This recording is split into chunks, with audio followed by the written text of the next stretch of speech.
Today on Inside Utah Politics, the race for governor. Lieutenant Governor Spencer Cox wants to take a step up. He's here to discuss why he wants the job and where he stands on some of the big issues. Plus, where is the line between public safety and personal privacy? Advocates say the use of facial recognition software needs to be held in check and are calling on the legislature to act. Good Sunday morning. Thanks for joining us. I'm Glenn Mills. It's time to go inside Utah politics, and we begin with Lieutenant Governor Spencer Cox, who is also a Republican candidate for governor in 2020. Great to have you back on the show. Thanks for being here. It's good to be back, Glenn. Yeah. Well, we've had you on before, but not as a candidate, so we'll get into some different issues this time around. You launched your campaign a couple months ago, and you've been on a service tour around the state. Give us a little idea of what that's all about and why you're doing that. Well, there's a couple reasons. I live in a small town of Fairview, about 100 miles south of Salt Lake City, and we never had candidates for governor come to Fairview.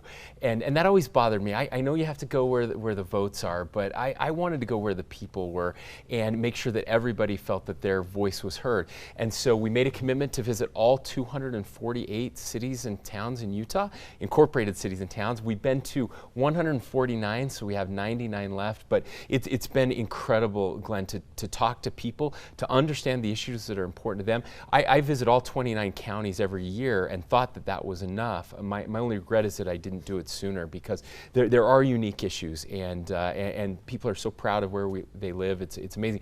But the idea to do service was a reminder that government was not designed to solve all of our problems. And one of the things that makes Utah very special is that we lead the nation in volunteerism every year. And when you're doing service projects, you get people out who wouldn't normally come out to maybe listen to a campaign rally. A lot of people don't like politics, but they like their communities and they want to give back, and then it gives us a chance to talk about the issues while we're serving and working together. You are the lieutenant governor now. You know what it's like. You see the governor all the time. You're his right-hand guy. Why do you want to take that job? Well, to be honest, I'm not sure I did at first. The governor came to me and said, I've decided not to run, and I really want you to run. He said, we've never had a governor who understands rural Utah and the issues of the Wasatch Front, who's been a city councilman, a mayor, a county commissioner, the House of Representatives, and run a private business for 10 years. And that's a very unique combination.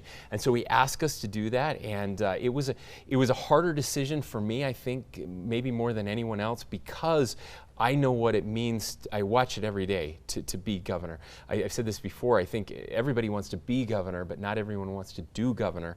And I know what it means to do governor. And so it was a really hard decision. For us, it was a family decision. It just felt like this is what we were supposed to do now, and we'll see what happens. Let's stick with that. You are serving as lieutenant governor right now. Some have said it's a conflict for you to be the lieutenant governor and run for governor at the same time. What's your response to that? Well, my response to that is that there is no conflict. Of course, we have elected officials that run for their same office or other offices all the time. One of the concerns that comes up is that I do oversee elections. And so to make sure that there's no controversy there, we have an agreement with a former lieutenant governor, Gail McKechnie, well-respected, great human being, who, if there is an issue or a complaint specifically that impacts this race, so that I won't be making that, well, I have to make the official decision under statute. He will make a decision and put that in writing for all of the public to see, and then I can either follow what he recommends or not, but obviously it would be important to follow what he recommends so that it doesn't look like there's any bias at all in those decisions. Obviously you have a stage as lieutenant governor, and it's a big job. So how do you balance official versus campaign? Well, it's critical to make that balance. And again, everyone has to do that. Every legislator that runs for office, every mayor, every governor that runs for re-election has to go through that. And so we're very careful. I have a state vehicle. I use that state vehicle for state things. I park that vehicle and use a different vehicle, a private vehicle or a campaign vehicle, when we have campaign issues. We're very careful with our time. My state staff, if anything comes to them that's campaign campaign related, they immediately forward that to the campaign so that we're not mixing those two. And we're off on official business, but when we're doing campaign business, it's campaign business. Let's get into some of the issues and talk about how you would direct those or go about those if you were the governor. And let's start with tax reform. That's a big one right now. Yeah. We're going through that process. First question to you is, do we need tax reform? Do we need to reform the system? So we do need some reform, and maybe not as much reform as has been talked about. What happens anytime you reform taxes, and this happened back in the early 2000s, you get a set standard, and people and industries with really good lobbyists come up and make a great case for why they should not have to pay taxes, and the legislature will make some changes, and we create all of these loopholes, and then you get a tax structure that looks more like Swiss cheese. And then what happens is there's this push to raise taxes, which I think is a huge mistake. We don't have a tax problem. We have spending issues, and we can do better at spending. And so to me, the easy answer is to go in and fill in some of those loopholes that are lingering, and that's something that we proposed 2 or 3 years ago to do. I think that was some of the heartburn with HB 441 during the session, is that, you know, there was this idea we're going to tax services, it's going to be fair, but right off the bat, you saw people that were taken out of there.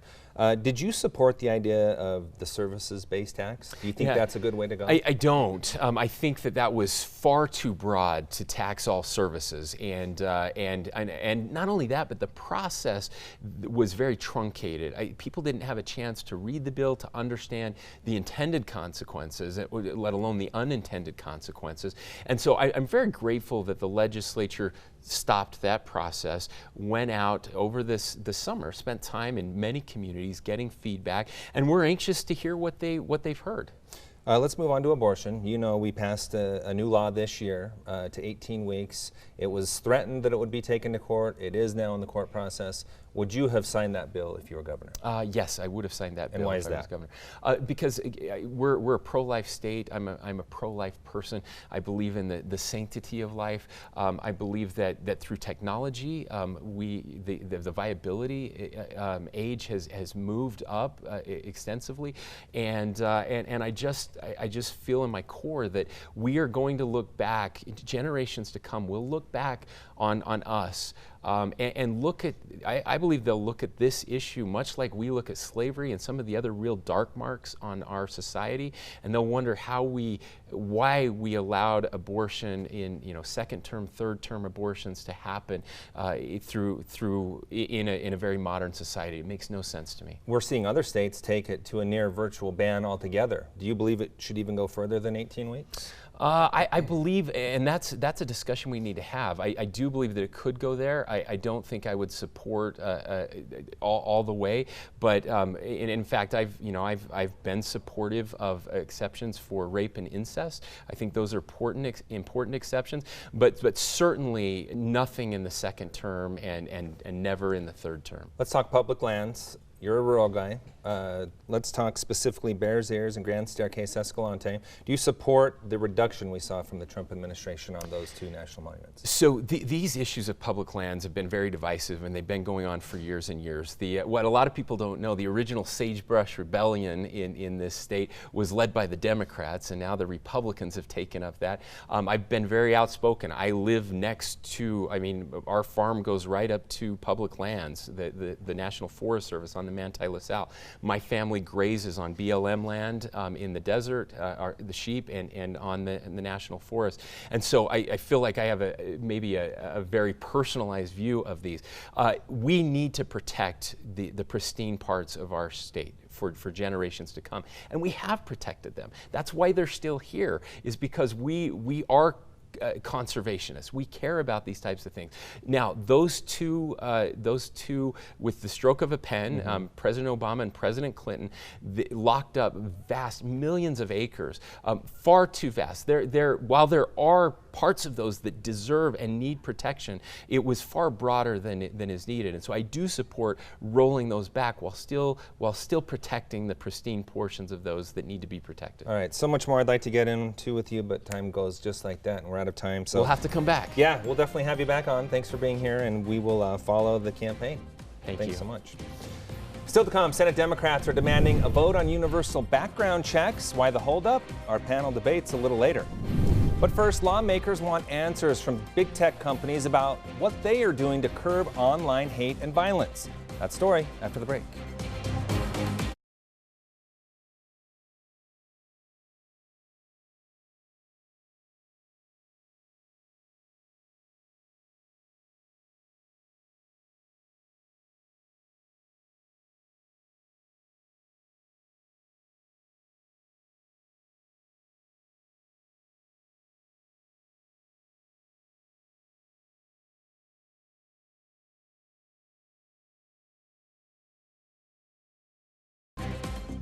The use of facial recognition software to fight crime hit the spotlight on Utah's Capitol Hill during the week. Law enforcement says it's helping get dangerous criminals off the streets, but advocates say the system needs to be held in check. The Utah Department of Public Safety is putting facial recognition to use for active criminal cases. Commissioner Jess Anderson says they are able to put a name to a face about 6.4% of the time. While that's low, he still considers it a success. Local agencies who have taken bank robbers off the street, who have taken homicide suspects off the street, who have identified all sorts of characters that are here doing bad things. They also use the system to check driver license and ID card applicants against existing photos. One reason for that would be to keep someone with a DUI from trying to get a license under a new name.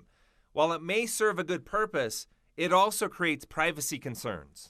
All of our faces are being scanned on a daily basis by law enforcement without our consent, without our knowledge, that they're using software which is out of date, provided by a company that is no longer in business, and using technology which we know to be error prone. The ACLU of Utah and other advocacy groups say the legislature needs to step in. They are pushing for a bill to address those concerns. There's no legal standard currently about when law enforcement can conduct a search. That's a great area for the Utah legislature to start. We can discuss the question of training, how to deal with bias in the system and ways to combat that. In the meantime, the ACLU is calling on DPS to push the pause button. Commissioner Anderson admits there are legitimate concerns and he's open to the conversation, but he stands by the integrity of the system. Would it be best to codify it and to put some parameters around it in the legislative process? That's a great option for us, and we'll work together and we'll work on that to see if that is something that we can do. The issue went before the Government Operations Interim Committee on Wednesday. Advocates hope to have that bill ready to go for the upcoming legislative session. A mass shooting live streamed on Facebook. The plan for another mass murder posted online before the shots rang out. In light of these recent connections between social media and violent acts, a Senate committee put Google, Facebook, and Twitter in the hot seat. D.C. correspondent Jesse Tenura reports from Washington. We just don't allow the violence, period. Facebook, Twitter, and Google told lawmakers they have made progress toward protecting users from online hate and violence. The companies say over the past 2 years, they have removed millions of violent posts, suspended thousands of accounts, and hired hundreds of employees to search out hate speech that might encourage terrorism. Mississippi Senator Roger Wicker says the social media giants still have work to do. This is a matter of serious importance to the safety and well-being of our nation's communities. And Florida Senator Rick Scott pointed to a major failure. Someone with the username Nicholas Cruz had posted a comment on a YouTube video that said, "I am going to be a professional school shooter." Less than 6 months later, a gunman with the same name killed 17 people at a Parkland, Florida high school when Scott was governor. He asked the representative from Google, which owns YouTube, what happened. I don't have the details on this, the specific facts you're describing. But the companies say Parkland and other tragedies highlight why they've made it a priority to work more closely with each other and with law enforcement. Removing content alone will not stop those who are determined to cause harm. The companies and agencies now have better information sharing and technology, but say many times the content just moves to darker corners of the internet. The threat environment that we are in today as a country has changed and evolved in the past 24 to 36 months. As the platforms work to keep up, members of Congress plan to ask the Department of Justice for its help too. In Washington, I'm Jesse Tenor. Coming up, despite mounting pressure, still no vote on universal background checks in the Senate. Our panel will weigh in after the break.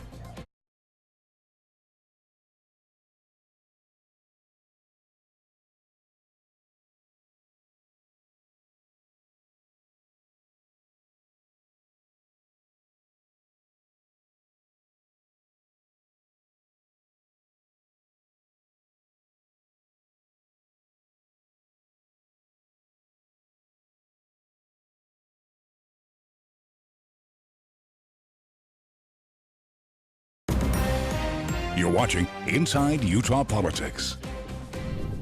Time now to take a closer look at the big stories of the week with the Inside Utah Politics panel. This week we have State Representative Corey Malloy and former State Senator Jim DeBackus. Gentlemen, great to have you with us. Thanks so much for being here.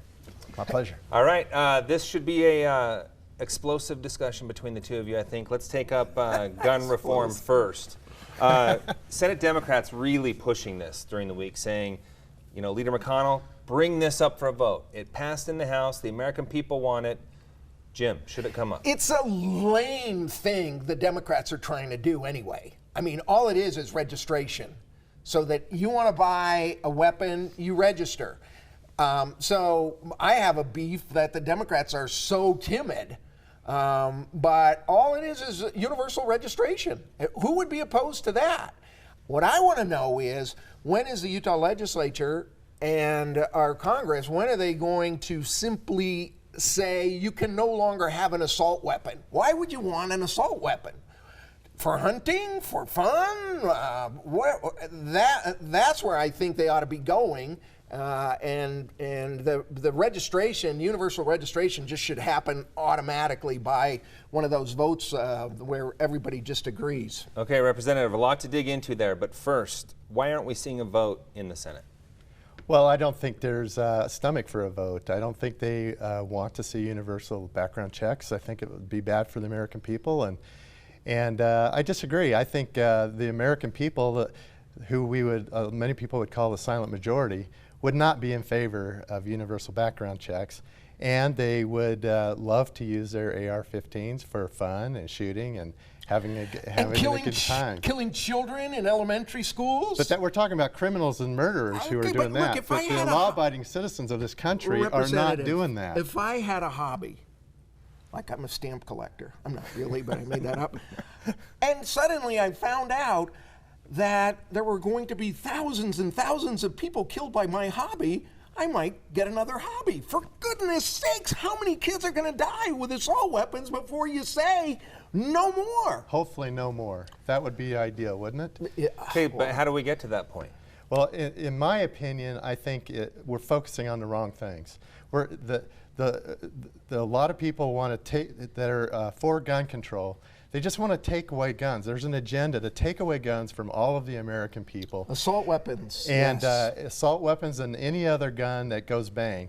And so that's the agenda. What we really need to be focusing on is doing research and science on what's causing these people to want to harm and do people. Except we're putting a lot of blame on law-abiding citizens and taking away their rights for people who are going out and killing. They're criminals, they're murderers, and it breaks the hearts of all of the American people. We need to remember that. All right, Jim. Except the Republicans in the Senate have precluded for a generation any money to be spent by the Center for Disease Control or any federal money to be spent on research about killing.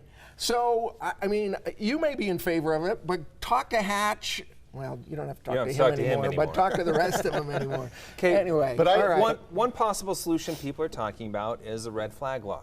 Is that something we should explore? Well, I think the problem with red flag laws is it's all hearsay. It's based on hearsay and other people's words, and law enforcement shows up and they arrest the firearms. And then it's up to the person to then go defend why his firearms were taken away. If the red flags are hot enough or serious enough, why aren't they taking the person who's going to actually commit the crime or the so-called crime? And in the same light, we're talking about people who have not committed crimes or anything to that point. They're just going on hearsay. So again, I would say we need to focus on what the real issues are and not focus on just taking away the guns from law-abiding citizens. Many of the most recent mass shooters, Parkland really comes to mind, relatives had deep, grave concerns about these individuals, and they were reported. So that, sorry. No, you go ahead. Turn? No, you go ahead. So I've never seen that happen. I think the point is the system has broken down. I mean, yes. here in Utah, we have laws in place that would stop those kinds of situations. But if those laws don't work, if they're not enforced, if they don't go into effect, then these get kinds rid of the things come assault down. weapons. Just get rid of them. I don't see how breaking the law, taking away assault weapons. Because if people can't get them, they can't take them into elementary schools and kill kids. One question, That's the though. issue. One but question, they would still Jim. get them and they would break the law. That's what I was going to ask. What's to keep someone from getting them on the black market anyway? You're going to make it harder, which is good. You have a buyback program. They did this in Australia after Australia started catching up with this kind of crazy people going out with guns and slaughtering people, and it doesn't happen anymore. Why are we the only country in the world that has this happen? Well, other countries don't have it happen. I don't think we are the only country. It's happened in many places around the world. From what I'm hearing, It it's certainly not happens working a lot more in here, Australia. Well, you know, we live here. Why are you defending this? I'm not defending. What if it was one of your grandchildren? I am not. This is serious business. Assault weapons. Can't you give up assault weapons? Who's using those assault weapons in those? Who cares? Atrocities? They're dying. Yeah. People are dying. Just get rid of them. Okay, we'll give you a shotgun. We'll give you, Representative, one last word on this before we move on to the next topic. Okay. You got to remember, regardless of the situation, we're talking about criminals, we're talking about murderers who are committing these atrocities. And we have to stay focused on that. The majority of law-abiding citizens who own guns are not doing this, and the fact that the guns are available doesn't mean that these atrocities will stop. So I'm not defending atrocities. They're terrible, terrible things. And everybody in the country is traumatized every single time, including gun owners who are law-abiding citizens. Okay. Let's move on to one other topic real quick. I think that's all we're going to be able to get in. But ballot initiatives. We saw the legislature during the week pass another bill on the medical marijuana law, basically taking not completely but more steps toward what Prop 2 was originally. Prop 3, the replacement bill, we're seeing it's on track to just revert back to Prop 3 anyway. Did the legislature make a mistake in modifying those? Look, the legislature said, we got a better plan than the voters. And they came up with this harebrained, cockamamie, screwball, Rube Goldberg, spent millions of dollars, and then somebody like Sim Gill told them, by the way, it's illegal to have marijuana by federal law. And they went, oh no! So after a year and a half and millions of dollars of setting this whole thing up, they came back and changed it. They are so out of their element. The legislature ought to just pack it up, go with what the people said, and get the medical marijuana out helping the people instead of all of this continual stalling. If everybody knew how many bureaucrats and how much horror with state government is going on now and new people being hired, and it's a catastrophe. All right, Representative, are these cases where the legislature should have just let them go as they were passed? Well, I think the bottom line is medical cannabis is going to be available to people who can benefit from it. I think ultimately that's what everybody wants at this point. And I think what's going on in the legislature is working out some of the kinks. There's obviously kinks that will prevent it from being rolled out properly, and or other things that would make it very difficult. So I think what the legislature's done is are things that will help the process work better and more smoothly and get it to more people sooner. I think the deadline for the rollout is still on track. We'll see if that continues, but I think there's every effort being made to make sure that happens. Okay, we have about a minute left. Given what you just said, did the legislature lose some trust from voters? The voters voted one way, and the legislature very, very gently tapped him on the head and said, no, we know better. Look, what they've done with medical marijuana is bad, but what they've done with medical marijuana, what they've done with Medicaid expansion, where $850 million a year that would be going to help families in desperate need of health care, and the legislature refuses to give it since 2014.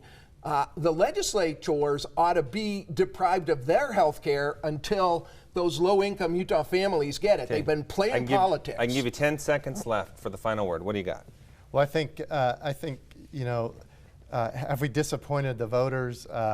I would say, I think in some of these initiatives, yes, they're disappointed. At the same time, the elected officials are also elected by the voters.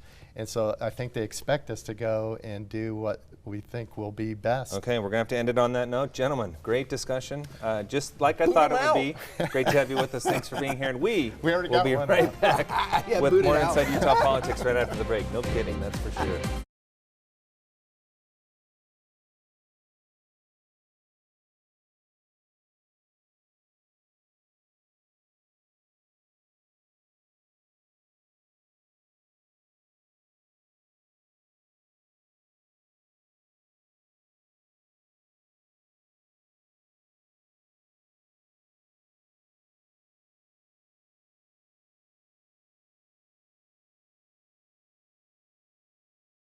We leave you now with a look at what's on the radar in the world of politics. The general election is coming up. Mail-in ballots will start to go out the week of October 15th. In-person early voting begins Tuesday, October 22nd, and then Election Day is set for Tuesday, November 5th. Thanks so much for making us part of your Sunday morning. We hope to see you again next week as we go inside Utah politics.